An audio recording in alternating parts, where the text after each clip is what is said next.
Bonjour à tous, mon nom est François Letarte. Bienvenue sur ma chaîne JDRD30, une chaîne consacrée aux jeux de rôle sur table avec une vie de rôliste. Et c'est un bilan jeu de rôle jeunesse. Le premier de deux, parce qu'il y a seulement 2 games cette semaine. Donc, on commence ça avec Chroniques oubliées en présentiel. Écoute, ça a été plus tranquille cette semaine. J'avoue que ce qui a fait beaucoup la différence, c'est qu'il y avait 2 joueurs en moins. Fait que, tu sais, c'est sûr qu'avec 2 joueurs en moins, dans les conditions dans lesquelles je fais du jeu de rôle, ça paraît. C'était un combat, en somme toute, OK? Dans la prison où est-ce qu'ils sont entrés. Prison impénétrable et dont on ne peut s'échapper. Du moins, c'est ce qu'on dit. Il y a le quartier ouvrier. Il y avait déjà une partie du groupe qui était rentrée d'avance dans le quartier ouvrier et une autre partie qui essayait d'entrer dedans. La partie qui essayait de rentrer dedans, eux autres, ils se sont fait repérer, ils se faisaient poursuivre par toutes sortes de moyens de garde et tout ça.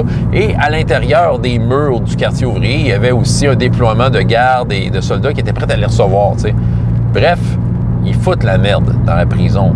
Et ça déstabilise l'espèce de certitude que cette prison-là, elle est imprenable, tu sais, qu'on peut rien faire pour y aller. En tout cas, bref, il y a quelque chose qui tourne pas rond dans l'organisation de cette prison-là. Les trains d'atterrissage sont sortis pour cette campagne-là, soit dit en passant. On est sur la fin. Après aujourd'hui, il ne reste que 3 séances. Et il y a beaucoup à faire. Il va falloir que je sorte probablement la prochaine séance le gros méchant qui vient de s'en mêler. Que je shortcut certaines affaires. Par contre, il y a beaucoup de choses qui ont été faites en amont de cette campagne-là qui fait que je suis capable d'introduire des gros morceaux qui font qu'on peut avancer super vite, mais que ça n'a pas de l'air forcé. Tu sais, qu'on peut prendre certains raccourcis sans que ça ait de l'air forcé. Ce qui est correct, tu sais, c'est ça. Là, on s'entend, là, c'est une game d'école secondaire. Tu sais, on fait ce qu'on peut avec les moyens qu'on a. Mais c'est ça. Fait que là, c'est une grosse bataille dans laquelle il y a plusieurs choses qui sont passées. Les joueurs au niveau qui sont là aussi, c'est ça qui arrive. Ils ont pas mal de capacités qui leur permettent de faire bien des affaires. Chroniques oubliées, c'est ça. Là, ce que j'ai souvent noté de ce jeu-là, c'est que dès le 5e niveau, là, qui n'est pas énorme, mais dès le 5e niveau, tu as déjà accès à les affaires les plus puissantes que tu peux faire. Parce que les capacités ne vont pas plus haut que le 5e niveau et tu as droit de choisir des capacités. Il faut que tu aies au moins le niveau. Ça veut dire qu'à partir du 5e niveau, tu as accès à tout. Tu peux sélectionner tout si évidemment c'est disponible pour toi parce qu'il y a comme un ordre, là, mais en tant que tel, quelqu'un qui a fait ses sélections en fonction de ça va finir par avoir la possibilité d'avoir parmi ses capacités des affaires super fortes. Fait que là, au niveau qu'ils sont au niveau 6 pas mal, ben ils ont pas mal de capacités cool, qui leur permettent de faire pas mal d'affaires. Ce qui fait que là, les possibilités sont immenses. Donc là, ils ont réussi à faire un portail ailleurs en évitant la porte principale et en prenant de surprise les gardes. Bon, il y a eu pas mal d'affaires qui se sont passées. La princesse Wolfer du groupe qui a comme voulu faire un move pour aider les autres, c'est comme un peu exposé aux ennemis, fait qu'elle s'est fait shotter par plein d'arbalètes. On a failli la perdre et c'est très drôle. C'est comme un running gag dans ce groupe-là. Chaque année, cette joueuse-là perd un personnage qui meurt. Ça passe proche, oui, puis non. En termes de points de vie, elle assurait, mais c'est parce que c'était des flèches empoisonnées qui endormaient. Fait que là, elle était mal pris. Elle a perdu connaissance, puis voilà. C'est on s'est retrouvé avec ce problème-là d'un personnage de moins dans une bataille. Sauf qu'en même temps, j'avais un peu mis la table, OK? Je vais vous expliquer le contexte de cette prison-là, comme c'est une prison imprenable. Mais il y a le quartier ouvrier qui se trouve avec les gens qui travaillent à la prison. Bon, sont comme genre des prisonniers. Parce que quand tu rentres là, tu signes un contrat comme de quoi tu vas vivre là le restant de tes jours. Sauf que ce quartier ouvrier-là se trouve être un endroit de rêve, dans le fond. C'est un endroit de tous les plaisirs, là. Veut dire, si tu t'en fous que tu es dans une prison puis que tu penses juste à ton gros cul, veut dire, c'est un endroit de rêve, là. J'ai jamais eu l'occasion de jouer ça. Ça a tout a été décrit. Il n'y a jamais eu assez de scènes assez longues pour dire qu'on va aller jusque-là. Mais bon, c'est le contexte. Mais là, la fameuse prison inébranlable a eu 2 épisodes, ben là c'est le 3e, dans lequel le fameux inébranlable, c'est pas tout à fait vrai. C'est ça. Il y a eu, entre autres, quand j'ai créé cette prison-là, il y a quelques années, peut-être il y a 4 ans, quand on a joué, il y avait les personnages joueurs étaient prisonniers, puis ils ont sorti de cette prison-là. Fait que c'était le premier événement dans lequel, ben là, la fameuse prison qu'on peut pas s'évader, ben c'est pas vrai. On peut s'évader. Là, peut-être que la conviction des gens qui sont là a été ébranlée. Et là, pour mettre en contexte la campagne présente, ben ça a commencé par, il y a des gens qui se sont évadés, puis qui essayaient de briser un sortilège qui fortifiait la prison de l'extérieur, là, toute une affaire, mais c'est ça. Fait que là, il y avait comme 2 épisodes d'évasion, puis 2 épisodes et demi, parce qu'un des personnages joueurs présentement, mais il sort de cette prison-là, tu sais. Donc là, il y a un peu tout ça qui est mis en place. Et là, présentement, il y a des intrus qui sont là à faire la merde, sont efficaces, sont durs à battre, puis ils ébranlent la conviction de bien des gens. Déjà, juste parmi les gardes, il y a une division. Parmi les habitants du quartier ouvrier, il y a du monde que malgré qu'ils ont tout ce qu'ils veulent, veulent peut-être juste avoir leur liberté et être capables de juste sortir et aller où ce qu'ils veulent, parce que normalement, ils meurent, là, tu sais. Fait que là, j'ai un peu mis ça en scène, OK? Clac, clac, clac, clac. L'autre affaire qui est drôle, c'est que en fait, dans cette campagne-là, il y a des personnages de l'année passée qui sont maintenant des prisonniers. Tu sais, au début de l'année, j'étais prêt à ce qu'ils reprennent leurs personnages. Là, on en fait tous des nouveaux. Je dis, ah oui, OK, parfait. Fait que là, je voulais mettre, de toute façon, cette prison-là en scène. Je dis, bon, ben parfait, vos personnages de l'année passée. Je ne les ai pas dit, je leur ai dit, je vais les mettre tous en prison. Il s'est passé de quoi? Ils se sont tous fait prisonniers.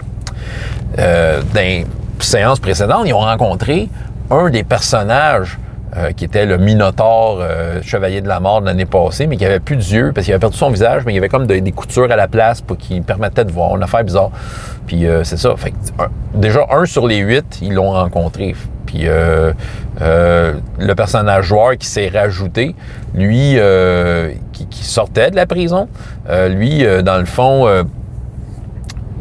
qui s'est rajouté, ben, tu sais, j'ai donné quelques infos en lien avec des personnages de l'année passée. Et aussi, tu sais, il y a bien des indices qu'ils ont trouvé qui étaient produits par des personnages de l'année passée.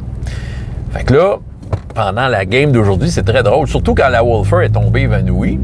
Mais j'ai sorti la feuille de son ancien personnage en disant, pendant ce temps, là, je sors son personnage et là, je fais une description par rapport à où est-ce qu'il est son personnage. Son ancien personnage, qui était aussi un Wolfer, était prisonnière, travaillait dans les mines de cette prison-là, comme en travaux forcés. Fait que là, c'est ça. Fait que j'ai commencé à mettre un peu la table sur différents éléments qui vont se passer ailleurs dans la prison, pour comme voir un peu justement le chaos qui va s'en suivre, parce que là, il va y avoir une révolte de prisonniers, une émeute dans la prison. C'est ça. Puis, ça donne bien que c'était son personnage, parce que j'ai déterminé au hasard, en fait, les 7, à part 2 des personnages que narrativement, ils avaient été impliqués dans les indices qu'ils ont su, mais qu'en est-il des 5 autres? Ben juste aujourd'hui, avant la game, j'ai roulé au hasard en me déterminant des chiffres à l'avance où est-ce qu'il était. Puis je vous dirais que il y en a juste un autre, c'est ça, c'était son personnage à elle, qui s'était retrouvé comme dans la merde, comme on pourrait dire. Fait que là, en tout cas, c'était très drôle. Toutes les autres sont comme, ils ont perdu leur visage, ils sont prisonniers en train de souffrir à quelque part. C'est dans les plans des libérés, là. Je spoil la fin, là, tout dépendant comment ça va se dérouler. Mais en même temps, ces personnages-là, en amont, ont vécu là. Et il y a beaucoup de choses, des indices de cette campagne-là qui viennent du fait que ces personnages-là, de façon indirecte, ont informé les joueurs de ce qui se passait à travers des parchemins, des messages qui ont pu sortir de la prison. Une série de parchemins et tout ça. Puis là, c'est ça. Fait que là, ils vont les jouer pour de vrai. Fait que là, j'ai sorti l'autre joueur aussi, que son personnage était dans les mines. Ça donne de même. C'est le hasard qui l'a amené là. J'ai dit, qu'un. Fait que là, ils vont pouvoir, comme un peu, de jouer leurs anciens personnages dans des scènes alternatives. Je vais voir comment je vais gérer ça. Là. Ça va être vraiment de fly, mais ça va permettre de ramener tout le monde et de les amener à combattre le foutu méchant du début qui est supposé être là parce qu'il y a une surprise pour la prison. Il va peut-être mettre sa surprise en œuvre plus rapidement qu'il pensait, mais sans avoir comme complété son plan comme qu'il voulait. Ouais, ben tu sais, tous ces éléments-là se placent, se mettent sur la table font avancer les choses rapidement, font prendre des raccourcis techniques, parce que là, on arrive vers la fin. Mais en même temps, j'ai pas l'impression que c'est forcé. T'sais, j'ai pas l'impression que je suis en train de couper dans le gras d'affaires qu'il fallait pas. J'ai l'impression que ça fait sens. Je pense que moi, mon feeling, c'est qu'en amont, j'avais bien préparé cette affaire-là. Évidemment, il y a des scènes qui pourraient être plus laborieuses si on se fie aux règles. Certains combats, calculer tous les points de vie de tout le monde. Tu sais, je suis en semi-mode sbire parce que là, ils se battent contre plein de petites merdes, mais à un moment donné, ils vont en rencontrer des vrais et là, je vais être plus à cheval sur les règles et là, il va peut-être avoir des morts parce que ça se peut que les déroulent mal pour eux. Mais en somme toute, ça leur fait claquer des points de chance. J'avoue qu'aujourd'hui, il y a eu une dépense de points de chance assez élevée. Tu sais, c'est ça qui arrive. Ils ont beau... Ce qui fait que les personnages s'en sortent bien en Chroniques oubliées, c'est souvent les points de chance. Les points de chance, c'est vraiment un as dans leur manche. Jusqu'à temps qu'il n'y en ait plus, c'est ça. Puis quand ils n'en ont plus, ben là, ils sont victimes du hasard comme tout bon jeu, ce système des vins. Mais en tout cas, bref... c'est comme je dis, le train d'atterrissage est sorti, l'avion est en train d'atterrir, il approche de la piste et c'est ça. Fait que là, moi de mon côté, cette semaine, je vais faire je vais envoyer bien de l'info. Maintenant que les personnages, ils les ont entre les mains, qu'ils savent c'est quoi les 3 personnages qui ne sont pas des prisonniers, qui sont dans la prison. Sur les 8 de l'année passée, mais ces 3 personnages-là, chacun vont amener leur point de vue de qu'est-ce qui se passe. Puis je vais probablement, je ne sais pas si je vais le faire, partager à tous les joueurs ou aux joueurs qui avaient les personnages l'année passée pour comme peut-être plus être dans leur tête. Je vais voir. C'est sûr que si je mets ça, l'info libre à tout le monde, c'est sûr que ça va accélérer les choses. Il reste quand même juste 3 séances. Ça serait peut-être avantageux que tout le monde le sache, puis that's it. En tout cas, tout ça, ça s'en vient bien. Ça s'en vient une belle finale. Voilà. Fait que c'est ce que j'avais à raconter pour ce bilan jeu de rôle jeunesse-là. François Letarte, JDR-D30. Et jusqu'à la prochaine fois, ayez autant de plaisir dans la vie que dans les jeux. Au revoir.